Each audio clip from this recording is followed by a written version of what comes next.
Nainital high court ने चारधाम यात्रा पर लगी रोक को 18 अगस्त तक बढ़ा दिया है। हाईकोर्ट ने कहा कि अभी यह मामला सुप्रीम कोर्ट में लंबित है और वहां से कोई फैसला नहीं आया है और इसलिए चारधाम की यात्रा पर लगी रोक को 18 अगस्त तक बढ़ाया जा रहा है। कोविड मामलों पर दायर याचिका पर सुनवाई करते हुए हाईकोर्ट ने राज्य सरकार और शासन सचिव से सरकारी अस्पतालों में नर्सिंग स्टाफ, पैरामेडिकल स्टाफ और अन्य स्टाफ की पूरी जानकारी मांगी है।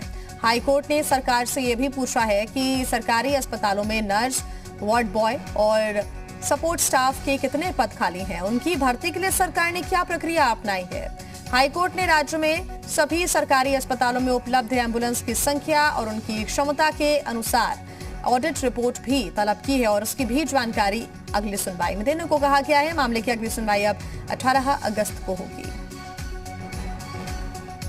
कोर्ट ने राज्य सरकार को आदेश दिया है कि राज्य भर में सरकारी अस्पतालों में जो वैकेंट पोस्ट हैं, सपोर्ट स्टाफ की, नर्सेज की, पैरामेडिकल स्टाफ की, वार्ड बॉयज़ की, इसके बारे में वैकेंसीज क्या हैं, क्या स्टेप्स लिए गए हैं, भर्ती प्रक्रिया चल रही है या नहीं चल रही है, इसके बारे में पूरा विवरण मांगा है। और क्योंकि चारधाम वाला जो प्रकरण है वो ऑलरेडी राज्य सरकार की ओर से सुप्रीम कोर्ट में चैलेंज किया गया है, तो उस पर जब तक कोई निर्णय नहीं होता है तो राज्य सरकार द्वारा कहा गया कि हमें कोई आपत्ति नहीं है कि अगर स्टे कंटिन्यू किया जाता है तो चारधाम यात्रा पर लगी हुई रोक के आदेश को भी कोर्ट ने आगे 18 तारीख तक कंटिन्यू कर दिया। मेडिकल हेल्थ को कि आप एक तो डेथ ऑडिट रिपोर्ट देंगे और प्लस डेल्टा वेरिएंट के जितने भी आपने टेस्ट रिपोर्ट्स भेजी थी एनसीडीसी में, उसकी रिपोर्ट्स कोर्ट में फाइल करेंगे। इसके अलावा कोर्ट ने यह भी कहा है कि जितने भी आपने एम्बुलेंसेस बनाए हैं वो कम है, तो मेडिकल सेक्रेटरी हेल्थ ने कहा है कि हमने 41 एडवांस लाइफ सपोर्ट एम्बुलेंसेस केंद्र सरकार से मांगी है। प्रदेश के सीएम पुष्कर सिंह धामी ने ब्लड कैंसर से पीड़ित अनुधामी के इलाज के लिए मुख्यमंत्री विवेकाधीन कोष से 5 लाख रुपए का चेक उनके पति को सौंपा। बता दें कि एम्स ऋषिकेश में ब्लड कैंसर से पीड़ित अनुधामी के परिवार की आर्थिक स्थिति ठीक नहीं है, जिसकी जानकारी मिलते ही सीएम ने देहरादून के जिलाधिकारी आर राजेश कुमार को उनकी स्वास्थ्य की जानकारी लेने के लिए एम्स ऋषिकेश भेजा और इलाज के लिए मुख्यमंत्री विवेकाधीन कोष से धनराशि स्वीकृत की।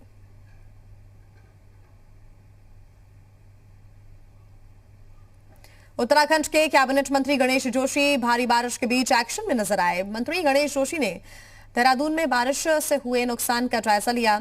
वो बुधवार सुबह अधिकारियों संग मौके पर पहुंचे और बद्रीनाथ कॉलोनी में घरों में पानी भरने के मामले का संज्ञान लिया। बकरालवाला में 16 मीटर लंबे पुल के टूट जाने के कारण 2 वार्डों का संपर्क टूट गया है। गणेश जोशी ने लोक निर्माण विभाग के अधिकारियों को मौके पर बुलाया और पुल के दोनों तरफ सुरक्षात्मक कार्य करने, डीपीआर बनाकर शासन को भेजने के लिए कहा। पुल के पास ही एक ट्रांसफार्मर पानी की चपेट में आ गया था, जिसे दूसरी जगह शिफ्ट करने के अधिकारियों को निर्देश दिए हैं। 6 बजे सुबह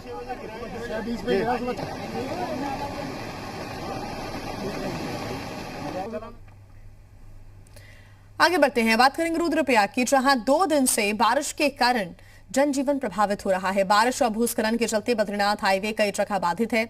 सरोबगढ़, नरकोटा और खांखरा से पहाड़ी से हाईवे पर लगातार पत्थर गिरने की तस्वीरें सामने आ रही है। भूस्खलन के चलते केदारनाथ हाईवे भी कई जगह बंद है।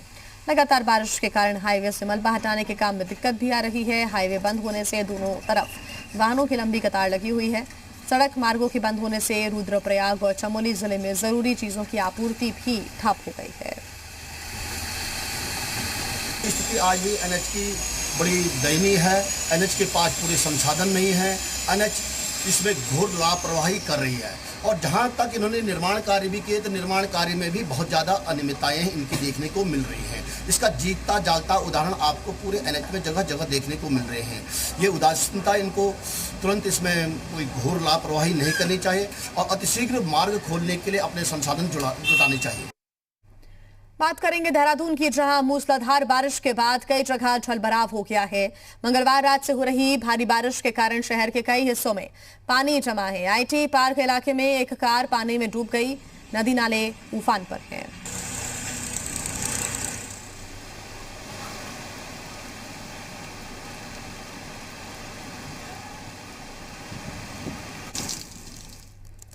देहरादून में लगातार बारिश का सिलसिला जारी, जिसके चलते निचले इलाके में नदी नाले उफान पर हैं।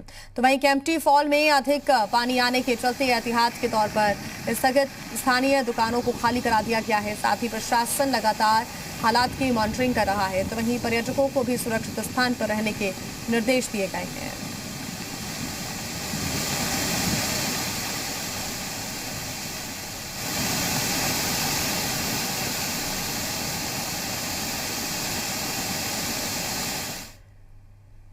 और अब बात पॉजिटिव खबर की। उत्तर प्रदेश के भदोही जिले के एक शिक्षक पर्यावरण बचाने को लेकर अनूठी पहल कर रहे हैं। जिले के एक सरकारी स्कूल में तैनात शिक्षक अशोक कुमार गुप्ता पिछले 1388 दिनों से लगातार पौधारोपण कर रहे हैं। शिक्षक की इस अनूठी पहल की तारीफ हर कोई करता नजर आ रहा है। उन्हें 5 सितंबर 2017 को शिक्षक खेल एवं समाज की बहुमूल्य सेवा के लिए राष्ट्रीय शिक्षक पुरस्कार उपराष्ट्रपति एम वेंकैया नायडू से मिला था।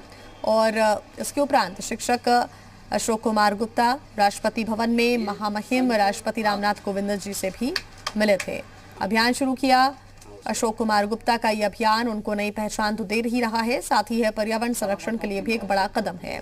अशोक कुमार गुप्ता ने कहा कि 10 अक्टूबर 2017 से रोजाना वृक्षारोपण करने लगे हैं और अपनी अंतिम सांसों तक वृक्षारोपण ऐसे ही करते रहेंगे।